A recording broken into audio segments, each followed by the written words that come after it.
The distress call rippled outward through space, traveling on wavelengths that most advanced civilizations had long abandoned as inefficient. Officer Trill watched the transmission indicator flash green as he slumped against the communications panel. His violet skin had paled to a sickly lavender, knowing the punishment for contacting an unregistered species was severe. Permanent neural recalibration at best, complete memory erasure at worst. "What have you done?" Captain Myleth demanded, her translucent crest flaring with distress as she entered the communications hub. The ship shuddered again as another Xerxan gravity hook latched onto their hull. "I sent a call for help on all bandwidths," Trill replied, straightening his slender frame despite his exhaustion, including the primitive electromagnetic waves that reached the outer worlds. Captain Myleth's compound eyes widened. "You sent our location to Region 7, to the gravity well system with the Class X biosphere." Her voice trembled with a new kind of fear. "That world is under quarantine for a reason, communications officer." Through the view screen, they watched as another Xerxan boarding craft attached itself to their hull, drilling mechanisms beginning to cut through their outer defenses. The diplomatic vessel, designed for comfort and appearances rather than combat, had shields that were rapidly failing. "With respect, Captain," Trill said, his voice steadier than he felt, "I have studied the prohibited files on Region 7. Their gravity is almost triple ours. Their atmosphere is corrosive by our standards. They endure temperature variations that would kill most Concord species. Their planet tries to kill them constantly, yet they survive. They thrive." Ambassador Valara entered the hub, surrounded by her aides and representatives from the Fotulian cluster. Even the bioluminescent Fotulians, normally radiating gentle blues and greens, had dimmed their light in fear. "The Xerxans have breached levels 4 through 7, Valara reported. "Their boarding parties are moving toward the central chambers. There," she hesitated, "they're processing any crew they capture." Captain Myleth turned back to Trill, her anger now mixed with desperate hope. "Even if these Deathworlders received your signal, what makes you think they would respond? Or that they could arrive in time? Or that they wouldn't simply destroy us alongside the Xerxans?" The ship's systems flashed a proximity alert. Another vessel was approaching. Everyone tensed, expecting another Xerxan warship. Instead, the sensors displayed an unfamiliar configuration, moving at speeds that seemed impossible for its size. "That is not Xerxan design," Ambassador Valara whispered, moving closer to the display. "Nor is it any Concord member species." More alerts sounded as additional signatures appeared, dozens of them, emerging from what appeared to be self-generated wormholes, technology the Concord had theorized but never mastered. "They came," Trill said, voice barely audible over the alarms. "They actually came." The lead vessel transmitted on the same frequency Trill had used for the distress call. The translation matrix struggled momentarily before rendering the message in standard Concord language. "This is Captain Maya Santos of the United Earth Defense Force vessel Intrepid. We received your distress call. Hold position. Assistance is incoming. I repeat, help is incoming." The message was followed by something unexpected. A burst of music, a driving rhythm with soaring notes that seemed to defy the cold emptiness of space.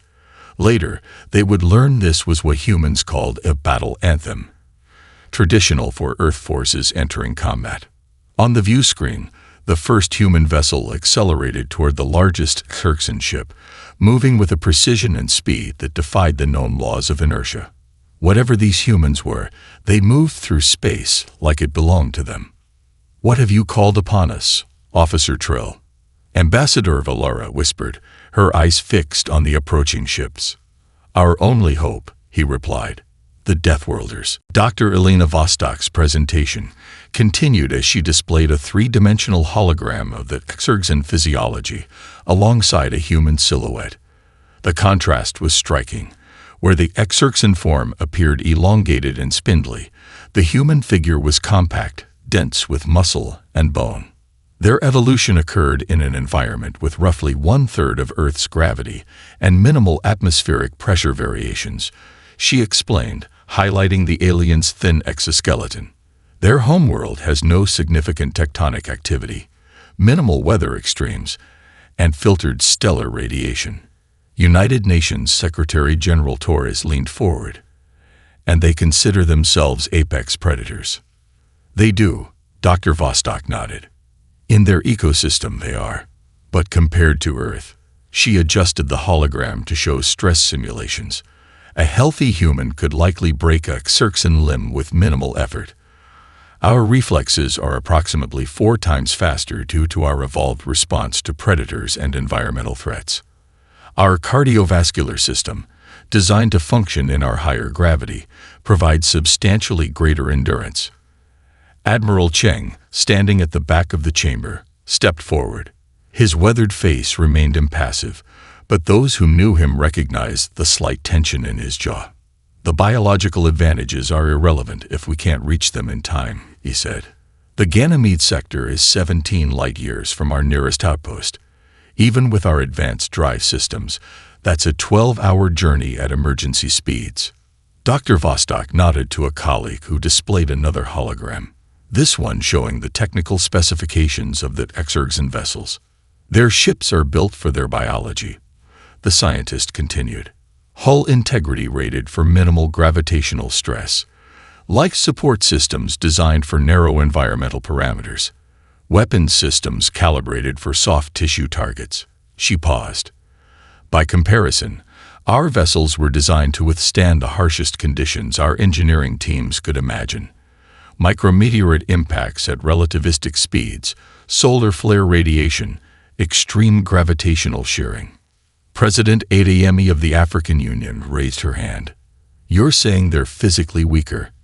Their technology is less robust, yet they've conquered multiple star systems according to the transmission data. How?" Dr. Vostok's expression darkened. "Numbers and surprise. The Xerxans overwhelm through sheer quantity and attack civilizations that have never known war. Most Concord species evolved in gentle environments, similar to the Xerxan homeworld. They developed advanced technology before they developed effective defense strategies." The room fell silent as the implications settled in. Humanity had done exactly the opposite, forged in conflict and environmental challenges. Earth's history was written in survival against overwhelming odds. Fleet Commander Ishikawa displayed the tactical readiness report on the main screen. "We can have the 7th Fleet mobilized within 2 hours. The Jupiter shipyards can retrofit our exploration vessels with defensive capabilities in under 6. Admiral Cheng studied the data, then faced the assembled leaders. "The question isn't whether we can respond, but whether we should. We've maintained our distance from galactic politics for good reason. Once we reveal ourselves like this, there's no going back." Dr. Vostok stepped closer to the central hologram, where the distress call from the luminary played on loop. The alien voice, translated but still carrying notes of desperation, echoed through the chamber. "They're asking for help," she said simply. "Whatever their biology, whatever their politics, they're intelligent beings facing extinction. What does it say about humanity if we hear such a call and choose to remain silent?" President Adeyemi stood. "We've debated long enough. The vote stands at 27 in favor, none opposed. Admiral Cheng, you have your orders. Prepare the fleet." Admiral Cheng nodded once, sharply, his decision already made when the first transmission arrived. "The Sword Fleet stands ready. We launch in 90 minutes. He turned to leave, then paused. "When we arrive, the Xerxans will learn what it means to hunt in a Deathworlder's territory." The Jupiter shipyards transformed into a hive of coordinated chaos. Maintenance drones swarmed across the hulls of the Sword Fleet vessels, installing additional shield generators and weapons systems that had been reserved for extreme contingencies. Engineers worked in vacuum suits, making final calibrations to systems that would need to perform flawlessly under combat conditions. Aboard the UES Intrepid, Captain Maya Santos walked the corridor to the bridge. passing crew members who snapped to attention despite the frantic preparations. At 38, Santos had earned her command through 15 years of exemplary service, exploring the outer reaches of the solar system and beyond. Her weathered features and the small scar above her right eyebrow spoke of close encounters with the harshness of space. "Status report," she ordered as she settled into the command chair. Her executive officer, Commander Raj Patel, handed her a tablet. "Final weapons calibrations complete. Medical bay stocked for potential casualties of 17 different biochemistries based on Concord data files. Engineering reports drive systems at 115% capacity." Santos raised an eyebrow. 115. Chief Rodriguez found another 15%. She said, and I quote, "Tell the captain these engines were built with Terran safety margins. I can squeeze more if needed." A ghost of a smile crossed Santos' face before her expression turned serious again. "And our special packages. Loaded and ready," Patel confirmed. "Boarding teams are running final drills in the simulator. Lieutenant Commander Wade reports his teams are at peak readiness." On the lower decks of the Intrepid, Wade supervised as his Marines conducted their final equipment checks. Unlike standard UEDF uniforms, the boarding teams wore specialized combat suits, matte black armor with reinforced joints, and integrated medical systems. "Remember," Wade told his team as they gathered around the tactical display, "we're going in as rescuers, not conquerors." The Xerxans appear physiologically similar to the mantis species we've simulated against. They have advantage in reach, we have advantage in reaction time and strength. Their chitinous exterior looks tough, but is actually quite brittle under impact stress. Private Sarah Chen raised her hand. "Sir, what about the civilians? The Concord diplomats have completely different physiologies from what we've trained for." Wade nodded approvingly at the question. "Medical has prepared universal stabilization protocols for 17 species. Your suits contain translation matrices for basic communication. Priority is establishing a safe zone and moving them to extraction points." He paused. "Remember that to them. We might appear as frightening as the Xerxans. Move deliberately, communicate clearly." Across the fleet, similar preparations were underway. On the UES Challenger, a specialized medical vessel, Dr. Ileana Mercer supervised as her team prepared isolation wards designed to accommodate alien biologies. "We'll likely encounter injuries we've never seen before," she warned her staff. "Remember your training. Alien or human, the principles remain the same. Stabilize, assess, treat. Just don't make assumptions about what constitutes normal vital signs." Back on the bridge of the Intrepid, Captain Santos received the final confirmation from Fleet Command. "All vessels report ready, Captain. Admiral Cheng has transferred command authority to you as lead vessel for the operation." Santos took a moment to look at the faces of her bridge crew. Each was trained for exploration, for first contact scenarios, for scientific discovery. Today they would be asked to do something else entirely. "Send to all ships," she ordered. "Prepare for synchronized jump. Coordinates locked on distress signal origin. Combat protocols active." She drew a deep breath. Mission parameters remain clear. Rescue civilians. Neutralize threat. Minimal casualties on all sides. As the countdown began, she added quietly, "Let's show the galaxy what humans do when someone calls for help." The coordinates locked in. Jump drives spooled up across 27 ships. In a cascade of artificial wormholes, the first human armada to engage in interstellar combat disappeared from the Sol system, leaving behind only the hope that their unprecedented speed would bring them to the luminary in time. The space around the luminary illuminated with 27 simultaneous wormhole apertures as the Earth fleet emerged from faster-than-light travel. Captain Santos immediately assessed the tactical situation displayed on her command screen. The diplomatic vessel was surrounded by 14 Xerxan ships of varying sizes, with the largest, presumably the command vessel, positioned directly above the luminary's bridge section. Multiple breaches detected on the diplomatic vessel, reported Lieutenant Kim from the sensor station. Life signs inside are faint but stable, reading approximately 200 Exurgsan boarding parties already inside. Santos nodded grimly. Comms, broadcast our warning on all frequencies, including the one used for the distress call. Tactical, target weapon systems only on the primary Exurgsan vessels.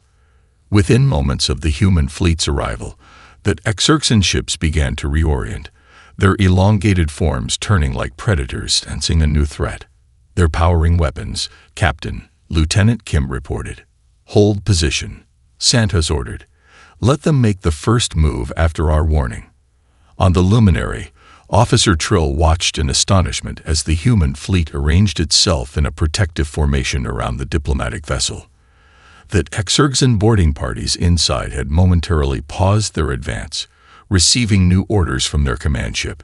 Ambassador Valera studied the human vessels through the failing internal sensors. Such unusual designs, she whispered. Compact, reinforced, built like fortresses. The Exurgsan Supreme Commander, Haskvoth, observed the human fleet with six-faceted eyes that narrowed in calculation. These vessels matched no known Concord design. Their composition readings were puzzling. Absurdly dense hull materials, power signatures that fluctuated in patterns his tactical systems couldn't analyze.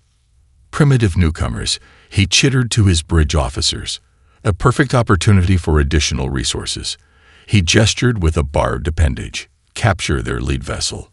Their biology readings suggest exceptional protein content. The largest Exurgsan warship fired a violet energy beam directly at the Intrepid's bridge. On Santos' ship, alarms blared momentarily before falling silent. Direct hit to forward shields, Commander Patol reported, his voice steady despite the attack. No penetration. Shield efficiency at 97%. Santos' expression remained calm. Interesting. Their weapons technology is advanced, but calibrated for much less robust defenses. She tapped her command console. Return fire. Targeted electromagnetic pulse. Non-destructive. Let's see how their systems handle it. The Intrepid released a precisely calculated pulse that struck the Exurgsan command ship. The effect was immediate. The alien vessel's lights flickered, and its weapon systems went dormant. Their technology has minimal hardening against electromagnetic interference, Lieutenant Kim reported with surprise. They've lost primary power. On his vessel, Haskvoth screeched in rage as emergency systems engage. Impossible. How could they know our vulnerability? Santos opened a direct channel to Wade's boarding teams. Lieutenant Commander, you have your window. The Exurgsans are recalibrating their shields after our countermeasure. Launch boarding shuttles now. In the Intrepid's launch bay, Wade gave the signal. Rescue teams deploy. Remember, secure the civilians first. Neutralize threats with minimal force. 5 sleek boarding craft launched from the human vessels, accelerating toward the luminary at speeds that would have crushed any Exurgsan pilot. The human pilots, adapted to Earth's punishing gravity, handled the G-forces with practiced ease. The Exurgsan vessels attempted to intercept, firing salvos of energy weapons. 2 beams struck one of the human shuttles directly. Shuttle 3 taking fire, the pilot reported calmly. Minor damage to outer hull. Continuing approach. On the Exurgsan command ship, Haskvoth observed this with growing unease. What manner of beings can withstand our weapons? He demanded of his science officer. Unknown, Supreme Commander, came the anxious reply. But sensors indicate their internal biology is concerning. They appear to be from a high-gravity world. For the first time in his long career of conquest, Haskvoth felt a sensation that had never been necessary for his species' survival in their gentle evolutionary environment. The beginning of fear. The human boarding shuttles attached to the luminary's hull with magnetic clamps, their airlocks creating sealed passages directly into the diplomatic vessel. Wade led the first team through, his helmet's advanced sensors immediately mapping the ship's interior and identifying life signs. We have approximately 200 Exurgsan intruders spread across 12 decks, he reported to his team. Concord civilians are clustered in 3 locations, The bridge, central chambers, and engineering. Team Alpha with me to central chambers. Bravo to engineering. Charlie, secure the bridge. The teams moved through the corridors with practiced efficiency, their suits compensating for the lighter gravity. What appeared as supernatural speed to the Exerxans was simply the natural movement of humans unburdened by Earth's pull. Wade's team encountered their first Exerxan squad at a junction leading to the central decks. 8 of the tall, insectoid aliens had cornered 3 Concorde crew members, slender beings with translucent skin who cowered against a bulkhead. "Attention Exerxan forces," Wade announced through his suit's external speakers, the translation system converting his words to the Exerxan language. "This vessel is now under United Earth Defense Force protection. Lower your weapons and withdraw." The Exerxan leader turned, mandibles clicking in what might have been amusement. It responded in its own language, the humans' translators rendering it as, "Unknown species, submit for processing or be eliminated." Wade signaled his team with a hand gesture. "Non-lethal protocols active. Engage." Private Chen moved first, her compact frame launching forward with speed that made her nearly blur in the ship's cameras. The Exerxans fired their weapons, barbed projectiles that would paralyze most Concorde species, but they bounced harmlessly off the human combat suits.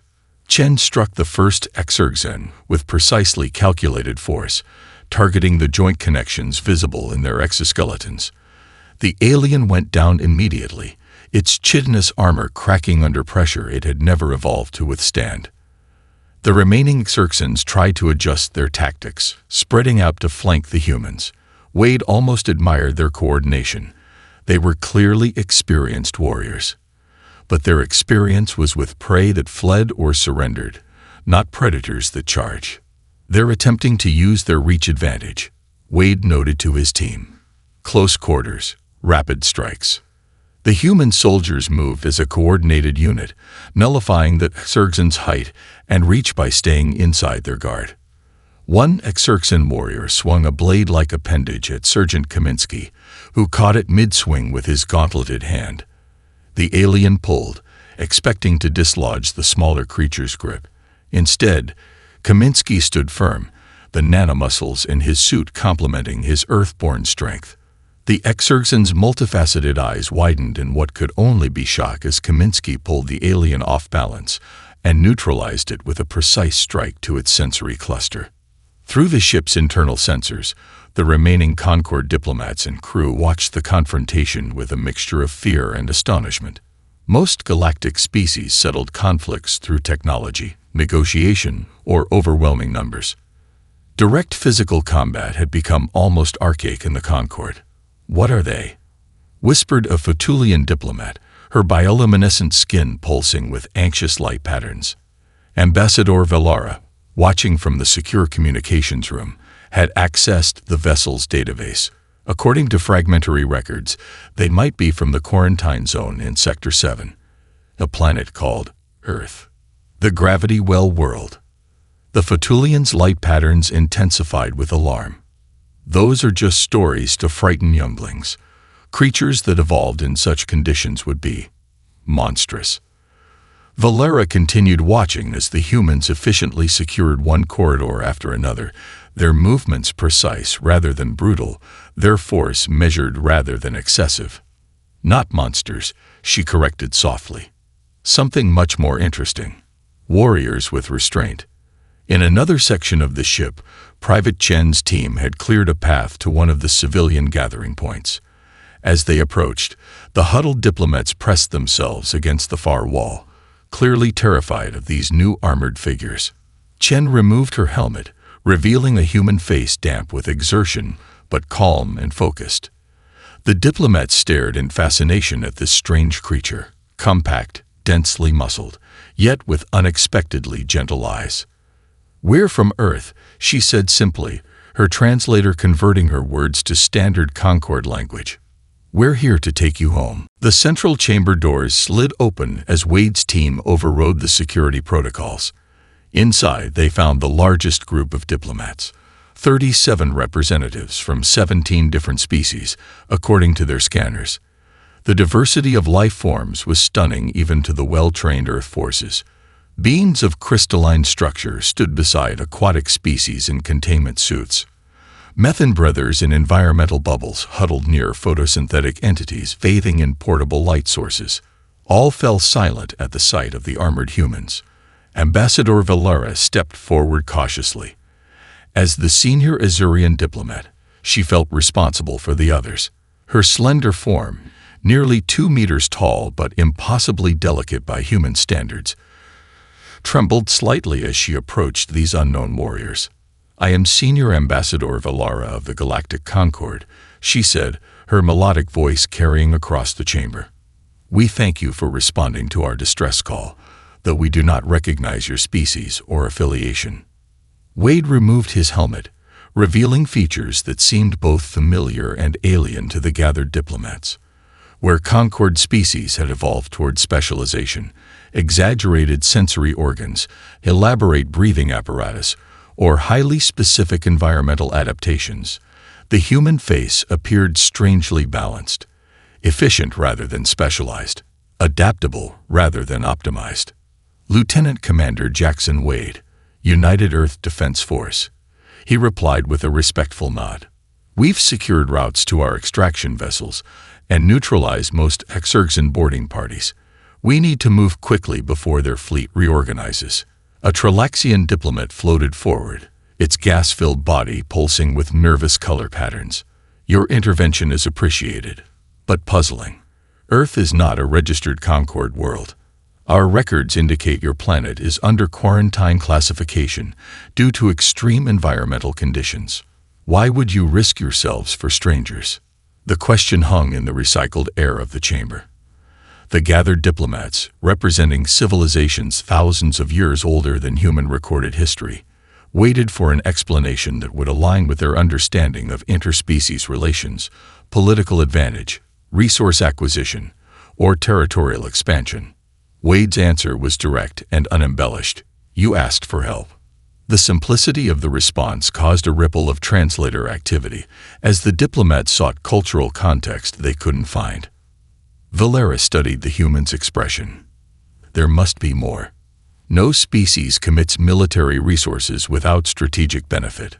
Where we come from," Wade explained, "responding to distress calls isn't strategic. It's fundamental. Now, we need to move. Our ships are maintaining a defensive perimeter, but that Exurgsans are adaptable." As if summoned by his words, the luminary shuddered violently. Captain Santo's voice came through Wade's comm system. "Commander, that Exurgsan flagship is making a suicide run at the luminary.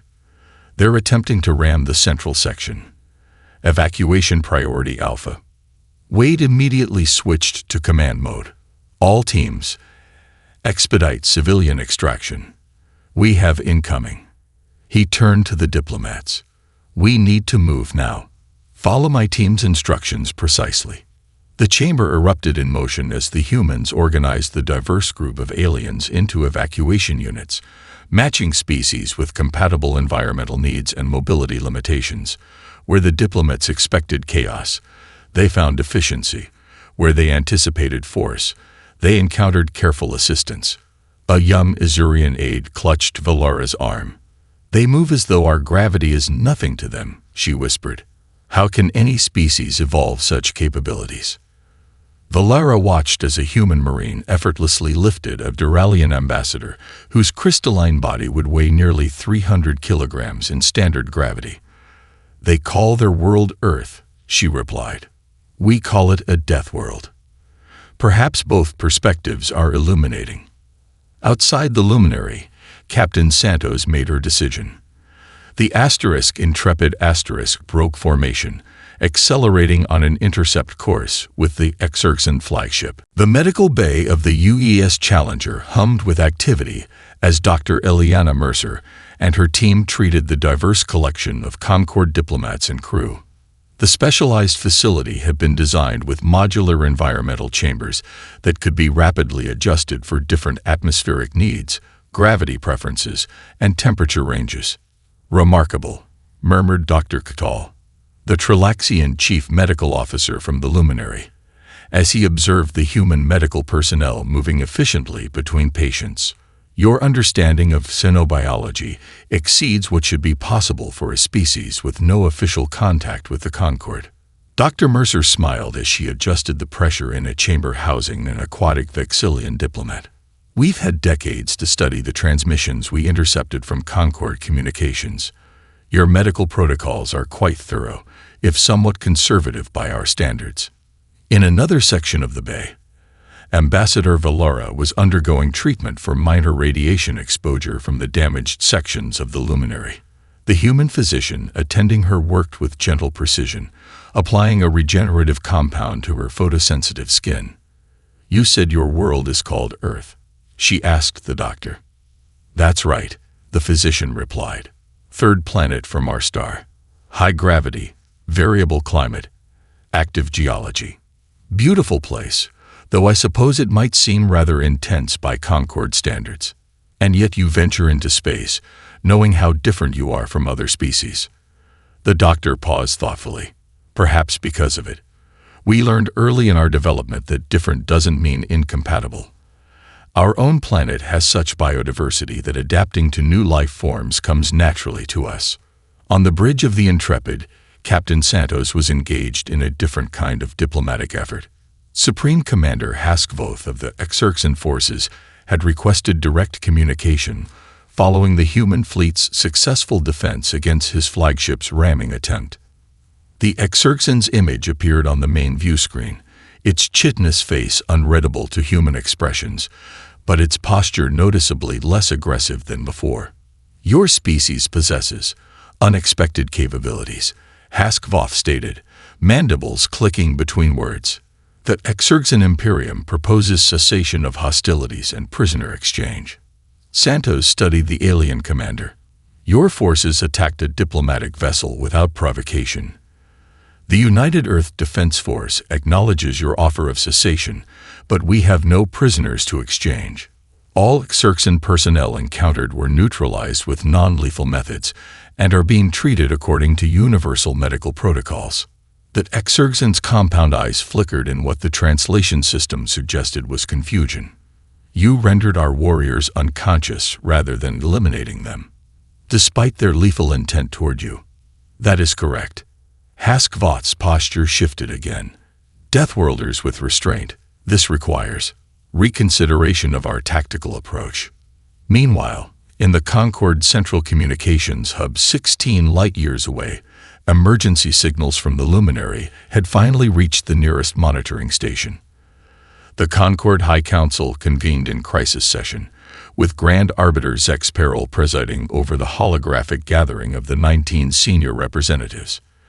"The diplomatic vessel is reportedly secure, but under protection of an unknown fleet," the intelligence officer reported. "Preliminary data suggests the intervening forces may be from the quarantine zone in Sector 7. A collective murmur rippled through the council chamber. Sector 7 contained a star system that had been placed under observation centuries ago, when long-range scans detected unusual readings from its third planet, a heavy gravity world with extreme climate variations and alarming levels of electromagnetic activity. "Impossible," stated Councillor Bem of the Duralian Collective. "No species from such a world could develop interstellar capability without destroying themselves first. They would be too aggressive, too competitively evolved." Grand Arbiter Zex Peril raised a limb for silence. "And yet, the evidence suggests they not only developed such technology, but used it to respond to a distress call from a species entirely unknown to them." The ancient Philoxian's voice carried the weight of centuries of diplomatic experience.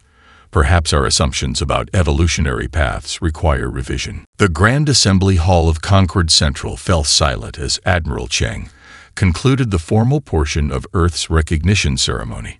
The vast chamber, designed to accommodate representatives of over 300 species, featured environmental adaptations for every known type of sentient life. Gravity adjusters, atmospheric bubbles, temperature gradients, and specialized seating for body types ranging from crystalline structures to gaseous entities. Admiral Cheng, now Ambassador Cheng, stood at the center of it all, a human figure that many of the gathered representatives had initially regarded with instinctive caution. Deathworlders were the stuff of theoretical xenobiology and cautionary tales, not diplomatic partners. Arbiter Zex Peril floated forward on his gravity platform, his ancient Philoxian form barely visible within his life support field. The Concord acknowledges Earth's pledge of assistance and protection. However, practical concerns must be addressed. Your species evolved in conditions that render most Concord worlds uncomfortably benign to you. Most of our species find your standard habitat actively dangerous. How do you propose to integrate these fundamental differences? Chang smiled, with the same adaptability that allowed us to survive on Earth. Already, our engineers are designing modular diplomatic facilities that can accommodate any Concord species' environmental needs. Where technology cannot bridge the gap, we offer to meet you halfway, just as we've learned to do among the diverse cultures of our own world. From the Azurian delegation, Ambassador Valera stood. 6 weeks after her rescue from the Luminary, she had volunteered to serve as liaison to the newly recognized Earth government. "If I may address the Council," she began, "my direct observation of humans suggests they possess a quality seemingly at odds with their evolutionary background.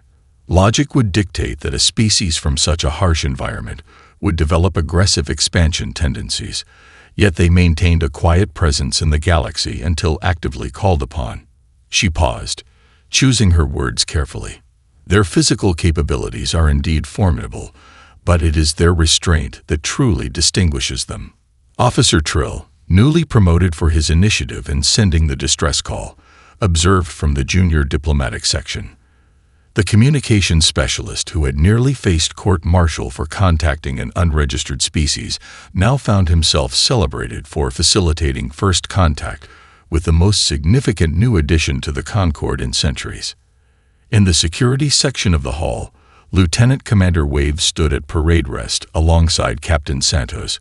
Both had been selected as part of Earth's initial diplomatic security detail, their experience with the Luminary incident making them uniquely qualified to navigate the complex interactions between humans and the diverse Concord species.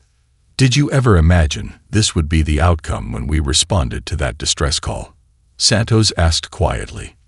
Wade watched as representatives from worlds beyond human imagination approached Ambassador Cheng with gestures of respect from their various cultures. "Honestly, I was just focused on getting everyone home safely. And now we have hundreds of new homes to consider," Santos replied, nodding toward the holographic display showing the thousands of inhabited systems within Concord space. Across the chamber, Supreme Science Director Null of the Vexillian Consensus approached Cheng with what humans now recognize as cautious curiosity. The aquatic being's translation device conveyed his question. "Your pledge mentions answering any call for help. The Concord spans 80,000 light-years. Surely you cannot mean to extend protection across such distances." Cheng's answer was measured but firm. "Today, perhaps not. But we come from a world that taught us to overcome seemingly impossible challenges. Distance, like gravity, is just another obstacle humans have evolved to address." He gestured toward the Earth delegation, where scientists and engineers stood alongside diplomats and security personnel.